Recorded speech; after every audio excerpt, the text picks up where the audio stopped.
Welcome back. Tonight's story begins the moment the master's wife freezes in disbelief, staring at the sheer size of the new slave standing before her. A man so massive he seems carved from shadow itself, and yet no one on that plantation, not her, not the overseer, not even the master, can imagine the truth hiding behind his silence. This giant is not just muscle and chains. He is a hunter who once stalked the wild and far deadlier prey than animals. As this dark chapter unfolds, tell me in the comments where you're watching from, and if you appreciate stories built on careful research and true historical detail, please subscribe, because uncovering these buried truths takes serious work, and your support keeps these forgotten voices alive. The plantation stirred uneasily the morning he arrived, wagons slowing, horses snorting as if they sensed something unnatural walking among them. Chains clinked softly as the new slave stepped down, his shadow stretching across the dirt longer than any man's should. Workers paused mid-task, hands frozen over cotton sacks, eyes drawn to his towering frame. He did not struggle, did not speak. He simply stood there, broad shoulders straight, gaze lowered, as though measuring the land beneath his bare feet. From the veranda, the master's wife watched with a tightening breath. She had seen hundreds arrive before, broken by hunger and fear, but this one unsettled her.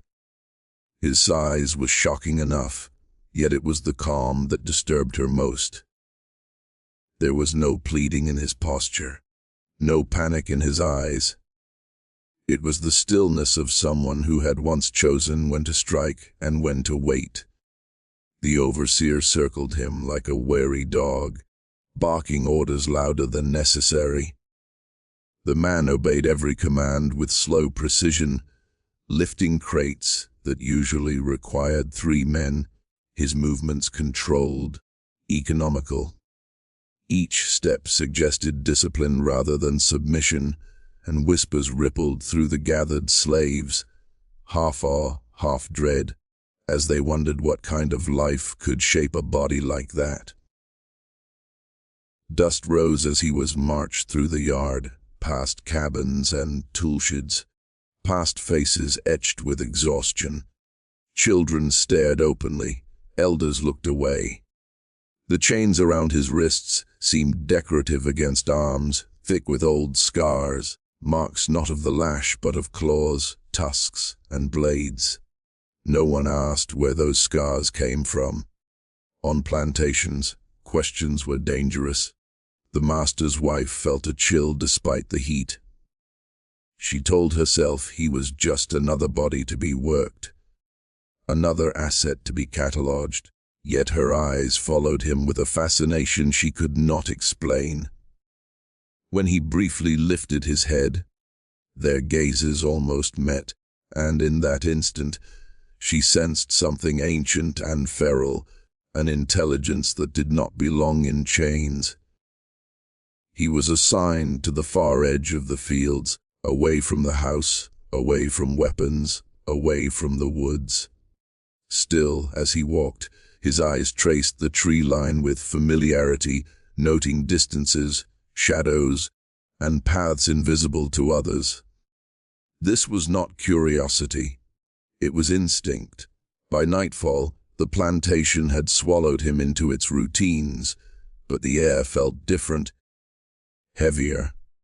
The land had welcomed a presence it did not yet understand. No one imagined that the quiet giant who arrived in chains had once been a hunter, and that arrival day was not the end of his story, but the beginning of something far more dangerous. The master's wife awoke that morning with an unease she could not name, as if the house itself had whispered a warning in the night. From her window, the plantation looked unchanged, fields stretching obediently into the distance, the white columns standing firm against the sun, but her chest tightened when she heard the commotion in the yard below.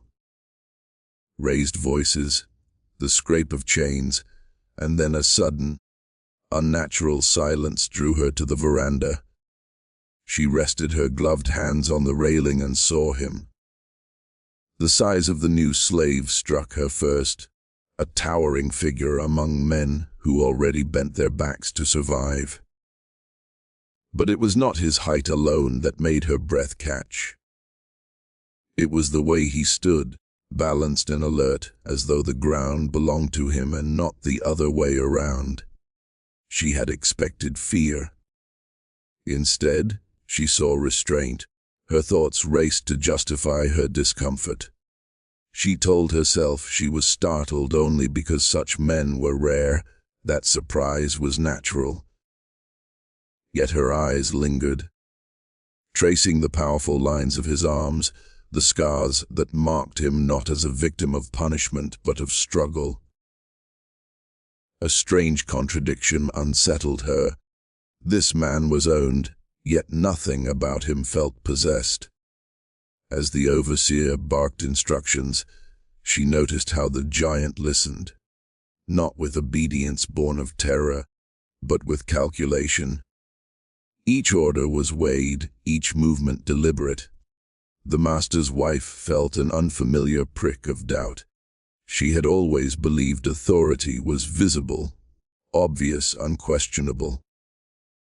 Watching this man, she sensed something hidden beneath his silence, something that did not acknowledge her world's rules. A faint memory stirred, stories her father once told of men who lived by the hunt, who read forests like books and understood death as a companion rather than a threat. She dismissed the thought at once. Such men belonged to distant lands and dangerous tales, not her orderly plantation. And yet, as the giant shifted his stance, she felt those old stories breathing again. When their eyes briefly met, she looked away first. The moment left her unsettled, not because she feared him might attack, but because she feared he saw too much. It was as if he understood her shock, her power, and her fragility all at once. For the first time, she wondered what it meant to be watched by someone who did not beg to be seen kindly. Later, she would tell herself the feeling was foolish, that the plantation remained under control. But that morning, as the giant was led away and the yard resumed its noise, the master's wife knew something had shifted. She had stared at him in shock, believing him nothing more than an extraordinary body, and in doing so, she had completely failed to imagine the hunter standing quietly before her. The giant's physique became the unspoken center of the plantation within days. Men paused to watch him work, measuring themselves against a body that seemed shaped for force rather than labor. His shoulders stretched coarse shirts to the limit, muscles moving beneath skin marked by old, pale scars. Even the overseer, who prided himself on cruelty, kept a cautious distance, issuing commands without the usual insults. He lifted what others could not. Logs meant for teams of men were carried alone, cotton bales stacked higher than expected, broken fences repaired with unsettling speed. Yet there was no show of pride in his strength. He moved with control, conserving energy, as though every task was training rather than punishment. That restraint confused those who watched him more than raw power ever could. Whispers followed wherever he went. Some said he was half giant, others claimed he had been bred for strength alone.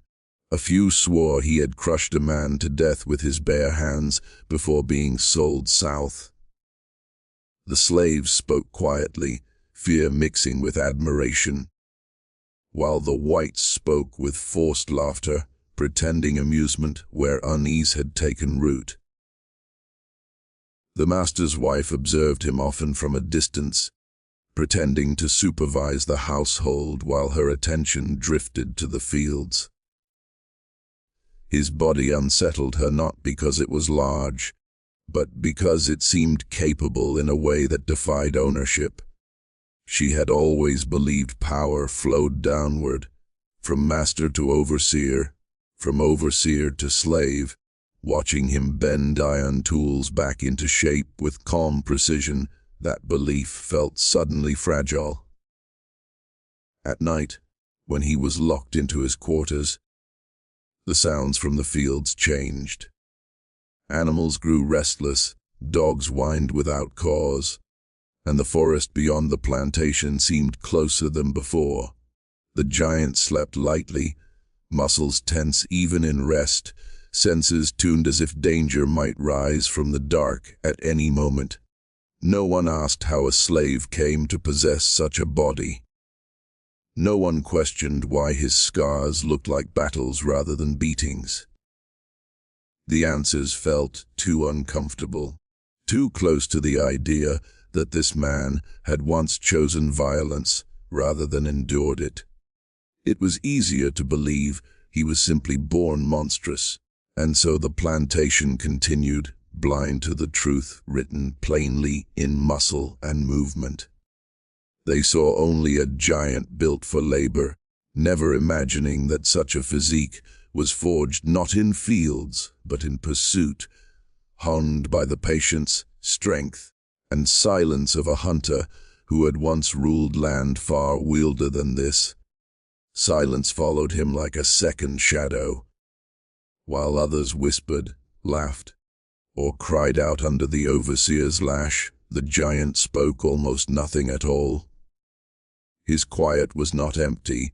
It pressed against the air, heavy and deliberate. Men working beside him felt it and adjusted their movements, lowering voices, stepping aside without knowing why. The overseer mistook that silence for weakness at first. He shouted closer to the giant's ear, cracked his whip against the dirt, searched for flinching. None came. The man's face remained still, eyes lowered, breath slow. It was not the numbness of someone broken, it was control. After that, orders were given from a distance, and punishment was directed elsewhere. Among the enslaved, his quiet bred unease. Some believed he was cursed, others that he was dangerous in ways words could not explain. A few sensed something else entirely, that his silence was learned, sharpened by survival. He listened more than he spoke, watching routines, memorizing footsteps, counting guards without moving his lips. The master's wife noticed this stillness most during meals, when the fields briefly slowed and voices carried farther.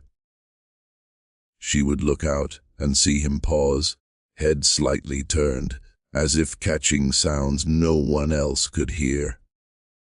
It unsettled her, this idea that someone beneath her roof might be listening rather than obeying. At night, when the plantation sank into uneasy sleep, the silence around his quarters deepened. Crickets went quiet. Dogs refused to come close. The giant sat awake, back against the wall, breathing measured, senses open.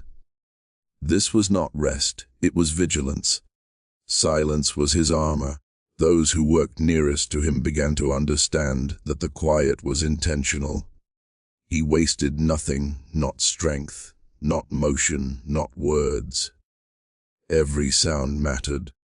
Every absence of sound mattered more.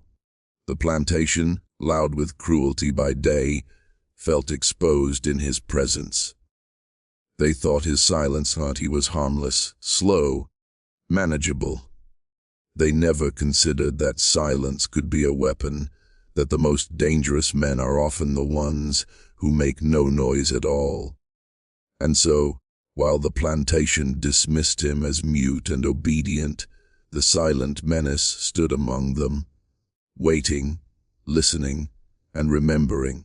No one on the plantation knew where the giant truly came from, and that ignorance was treated as convenience rather than concern. His sale papers were thin, names misspelled, dates smudged, origins reduced to a vague region, and a price paid in haste. The master accepted the documents without question. A past, after all, was dangerous only if examined too closely. The giant never spoke of his life before the chains. When others traded fragments of memory in the quarters, lost families, stolen homes, names they still whispered at night, he remained apart, listening but never offering his own story. It was not forgetfulness that held his tongue. It was decision. Some histories were meant to stay buried. His body, however, told a different tale. The scars were wrong for plantation life. They curved and jagged across his skin in patterns shaped by claws, blades, and tusks. These were wounds earned in motion, in pursuit, in fights where survival depended on speed and precision rather than endurance. Anyone who knew how to read such marks would have understood immediately. No one there did. Sometimes, in the deep of night, memories surfaced despite his control. Dense forests, the weight of a spear balanced just so. The sound of breath slowing as prey drew near. He remembered the discipline of waiting, the rules he had lived by. Never waste a kill, never strike without certainty. Those rules still guided him, even here, even in chains. The plantation tried to remake him, to press his past flat beneath routine and labor.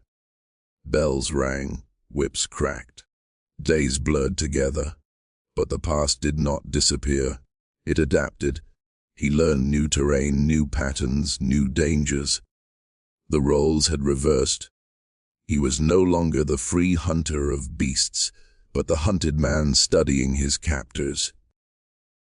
The master's wife sensed this distance without understanding it. She noticed how he never asked questions, never seemed confused, never looked lost.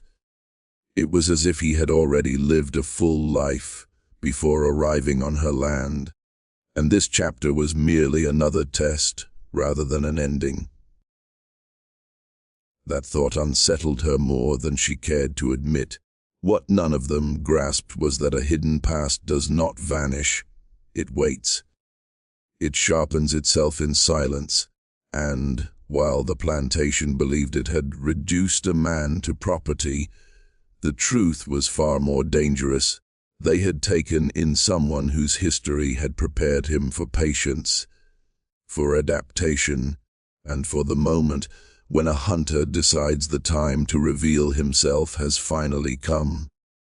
Even in the simplest tasks, his hunter's instincts showed through. When he moved through the fields, his steps were quiet, deliberate, each footfall measuring the ground beneath him. He noticed every uneven stone, every hidden root, every soft patch where a horse might stumble. Others tripped over the same terrain repeatedly, but he adapted instantly, as though the land itself spoke to him. He watched the animals closely too. Chickens scattered, dogs barked, and horses shifted nervously when he approached, but never for long. He understood their movements, their rhythms, their fears. It was a subtle demonstration of power, one no overseer could teach, one no master could command. His body and mind moved together with an elegance that unnerved anyone who glimpsed it. At night, when most slept, he walked the perimeter of the plantation, listening to the wind and the rustle of trees. Every sound was catalogued, every shadow assessed. Paths that seemed hidden to others were mapped clearly in his mind. He could move without being seen, could track without being noticed, could react without hesitation. That was instinct, honed over years when survival depended on more than strength alone. Even small tasks revealed it. Lifting tools, repairing fences, handling livestock. His approach was precise. Nothing was wasted, no motion unnecessary, no movement sloppy. It was as if the hunter within measured every action, anticipating consequences that no one else even considered. Those around him attributed it to sheer size or effort, never understanding the calculation behind each motion. The master's wife occasionally glimpsed this clarity in his eyes. While others fumbled and struggled, he worked methodically, scanning surroundings, adjusting posture, watching everyone's reaction. There was a quiet intelligence there that could not be ignored, a presence that suggested knowledge of things far beyond the plantation's boundaries. It unsettled her more than brute strength ever could. Even the overseer began to notice, though he refused to admit it aloud. Orders barked faster than usual, the whip cracked more often, but the giant remained precise, calm, and efficient. The fear he inspired was subtle, not overt, and that made it worse. It was impossible to predict, impossible to control. That was the true power of a hunter's mind. By the time the sun dipped below the horizon, it was clear that he moved through the plantation, not as a man enslaved, but as one who understood it completely. Every tree, every path, every human motion was catalogued, assessed, and remembered. Those who thought they could control him did not realize that the hunter within had already begun to strategize, biding his time until the moment came when instinct and opportunity would collide.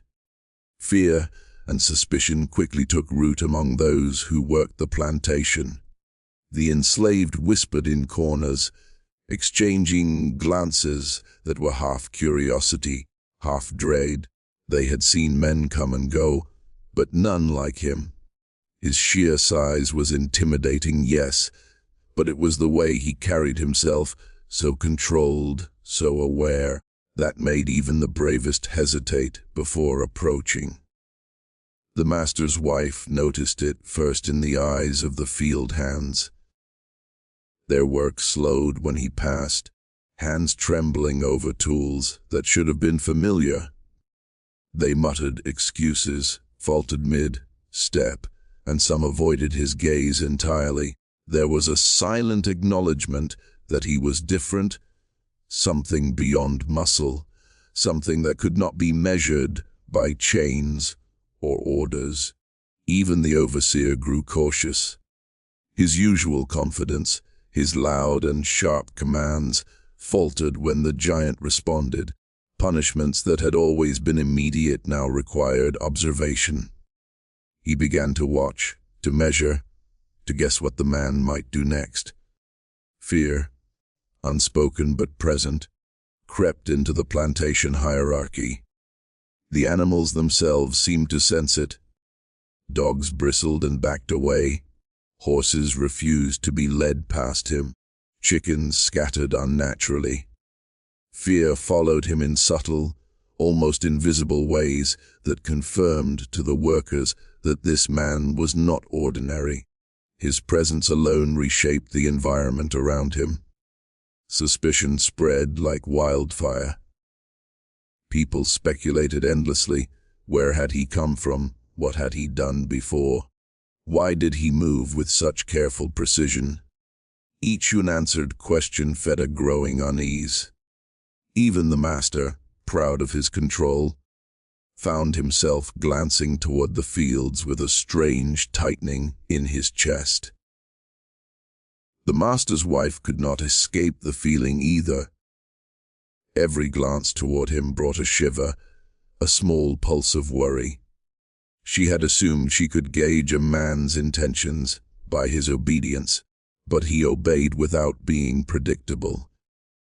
There was a calculated calm that frightened her far more than any open act of rebellion could have. By nightfall, fear and suspicion had settled into the corners of the plantation like a shadow that refused to leave. Every movement, every sound, every pause was watched. The giant's presence reminded everyone that control was never absolute, that power could be hidden, and that the hunter among them was always aware, always calculating, and waiting for the right moment. Power on the plantation had always been clear: master at the top, overseer in the middle, slaves at the bottom. But the giant disrupted that invisible order from the moment he arrived. His sheer size made it impossible to ignore him, but it was the confidence in his movements, the way he held himself, that unsettled everyone. Even those who were accustomed to authority felt its fragility in his presence. The master's wife, accustomed to controlling every corner of the house and grounds, realized quickly that she could not command his attention the way she did with others. He moved with a self-possession that made her instructions feel irrelevant. She tried to assert authority through glance and tone, yet he obeyed only enough to meet the bare requirement, never acknowledging her control fully. The overseer, too, felt the shift. His whip and shouts, tools that maintained fear and obedience, seemed less effective. Where other slaves cowered immediately, the giant responded with measured compliance, as if testing boundaries rather than breaking them. It was subtle but unnerving, a quiet defiance that no punishment could erase. Among the enslaved, the imbalance was clear in ways that made them both wary and fascinated. Some secretly admired his strength and control, whispering stories about his past exploits that may or may not have been true. Others feared him, sensing the danger that came from someone who did not act out of necessity alone, but out of instinct honed by a lifetime of survival. Even the animals seemed to recognize the shift in power. Horses stopped mid-step when he approached, dogs fell silent instead of barking, and smaller creatures avoided his path. These were small signs, but they were noticed by the careful eyes of those who worked the fields, reinforcing the sense that his authority, though silent, was absolute. The master's wife began to feel the tension in ways she could not articulate. Commands that previously commanded obedience now hung in the air, unanswered by the man she sought to control. Even her presence seemed less significant. She realized that true power was not in titles or walls, but in presence, in skill, and in the ability to command without needing to speak. By the end of the first week, the plantation had subtly shifted. The hierarchy remained in name, but in practice, the giant had inserted himself into the balance of power in ways no one could measure. He was not openly defiant, but his calm, deliberate movements and mastery of his own strength reminded everyone that true power was earned, observed, and feared, and that on this land, it no longer flowed in predictable directions. Survival became second nature to him, an instinct as essential as breathing. Every task he performed on the plantation, lifting, carrying, moving, was measured, deliberate, executed in a way that conserved energy while maximizing efficiency. Unlike the others, he never wasted effort or made unnecessary noise, as though the slightest mistake could cost him everything. Even when handling animals, his approach was precise. Horses were guided with minimal movement, dogs were calmed before they barked, and chickens scattered only when necessary. His understanding of the creatures around him was instinctual, almost preternatural, as if he could anticipate their reactions before they happened. That awareness gave him an edge over everyone else. When the overseer barked orders, the giant obeyed, but not blindly. Each action was calculated, every movement purposeful. He did what was needed to survive in the moment, but always maintained a mental map of his surroundings. Nothing escaped his notice. Which workers were fatigued, which tools were dull, and which areas of the plantation were least monitored. Even the simplest chores were executed with care. Fetching water, stacking wood, repairing fences, he moved with the precision of someone who had once tracked prey through dense forests. Every motion conserved energy while maximizing effectiveness. Other slaves marveled silently, fearful of his capability, uncertain whether to admire or dread him. At night, he would patrol silently, listening to the wind, the rustle of leaves, and the distant calls of animals.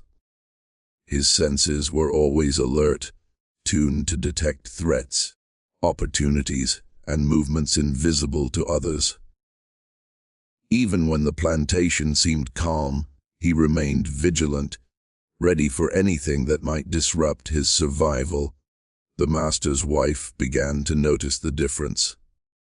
While others stumbled through tasks, exhausted and distracted, he moved with a deliberate grace, eyes always scanning, mind always calculating. It unsettled her deeply, the idea that he was not just surviving, but thriving under conditions meant to control and break men like him. By the end of the first month, it became clear that the giant's survival skills were unmatched. He was more than just strength. He was awareness, calculation, and instinct combined. While the plantation continued its daily routines, he moved like a predator among prey, never fully seen, never fully understood, and always in command of his own life. Nightfall on the plantation brought a tension that only seemed to grow in the presence of the giant. As the sun dipped below the horizon, shadows stretched across the fields, and the usual evening sounds, the chirping of crickets, the low calls of animals, felt muted, as though the land itself held its breath. His presence seemed to sharpen every sense around him. The master's wife watched from her window as he moved through the yard with deliberate caution. Even in darkness, he appeared in control, aware of every step and sound. She realized that this was not the hesitation of a man fearful of punishment.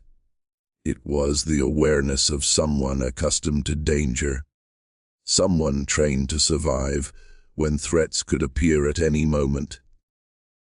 The enslaved whispered nervously in their cabins, telling stories of his eyes catching movement no one else could see, of his head tilting as if listening to things beyond human hearing. Some swore he could sense intruders before they arrived, predicting the behavior of men and animals alike. Fear of him mixed with a strange awe, creating a tension that hung over the fields like mist. Even the overseer noticed the difference in the night. Tasks that were usually completed quickly in the fading light now slowed as the giant moved through the work areas. There was an unspoken understanding that he could act decisively if provoked, and even the smallest gesture might trigger a response. No one could anticipate. The forest at the edge of the plantation seemed alive when he walked near it. Leaves rustled under invisible footsteps. The wind carried the faint scent of animals, and every shadow looked as though it might conceal movement. He was attuned to the environment in a way the others could not comprehend, reading it as a hunter reads the forest, anticipating danger, predicting motion, understanding the unseen. The master's wife felt a chill despite the warmth of the night air. She realized that no one had truly measured the danger he represented. While the plantation considered him a laborer, a giant to be ordered and controlled, he was in fact fully capable of surviving anything it could throw at him. And more. By midnight, the tension had settled into a quiet, persistent awareness. The giant returned to his quarters, but the sense of him lingered, as though his instincts had reached into every corner of the plantation. Nightfall was no longer merely a time for rest. It had become a reminder that among them stood a man who moved with the precision of a predator, watching, calculating, and ready for whatever might come.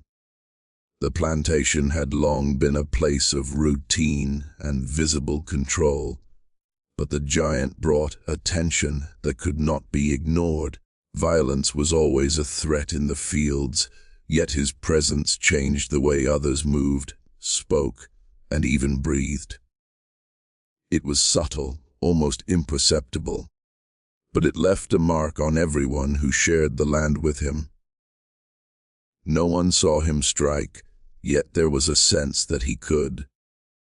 The workers felt it in the way he observed, in the calm of his stance, in the faint tightening of muscles beneath his shirt.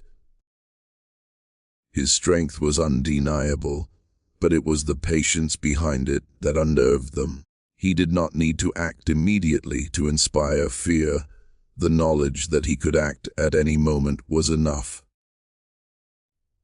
Even animals responded to this unseen violence.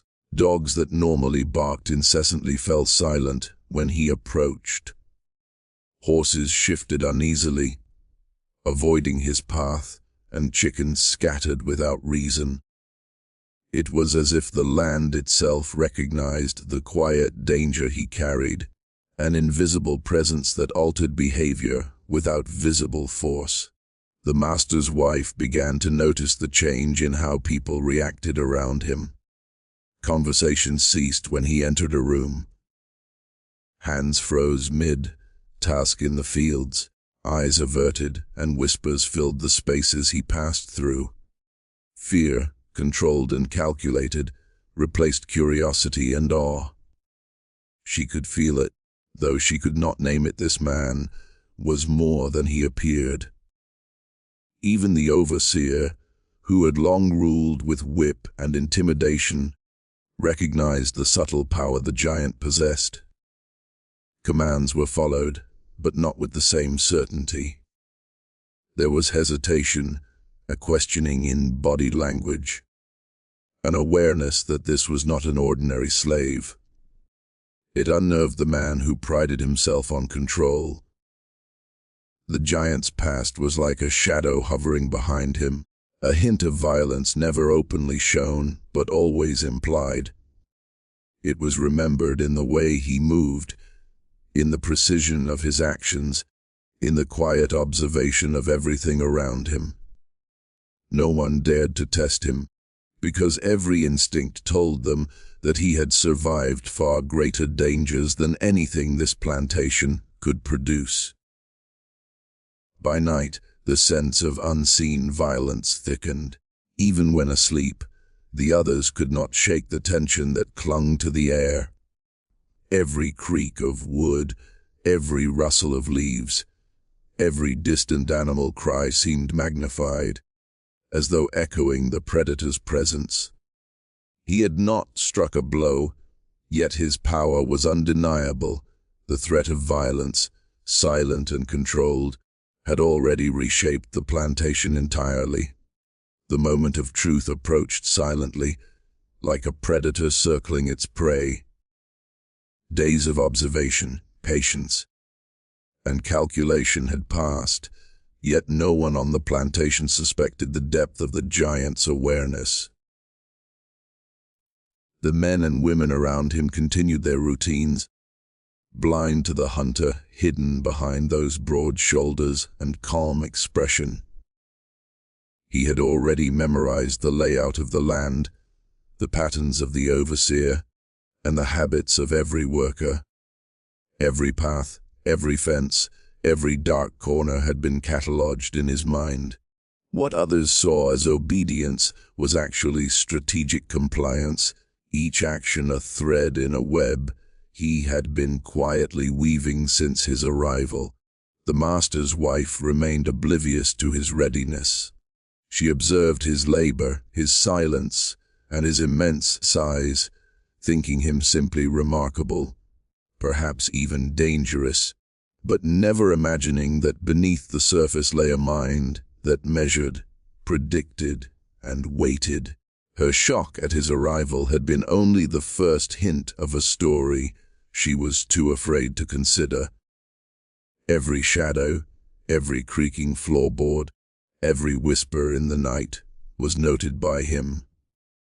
He could anticipate the movement of the overseer before commands were shouted, predict when and where the slaves would stumble, and even gauge the reactions of the animals with uncanny accuracy.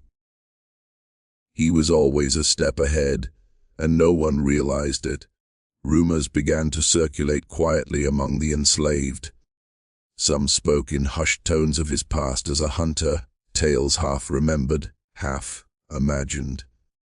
Fear mingled with awe, but even these stories failed to capture the true danger he posed. The giant himself said nothing, letting their imaginations fill in the blanks while he planned in silence. By nightfall, the plantation seemed unchanged, yet the balance had already shifted. The presence of the giant was no longer simply physical, it was psychological. His control over the space, over perception, over fear, was complete. Those who believed themselves masters of the land were unknowingly pawns in a game they could not see. And so, while the plantation carried on, he waited, not with malice, but with the patience of a predator, the instinct of a hunter, and the calm certainty that when the time came to reveal the truth of his power, no one would be prepared. The giant had arrived as a laborer, but he would always be more, a silent force whose story had only just begun.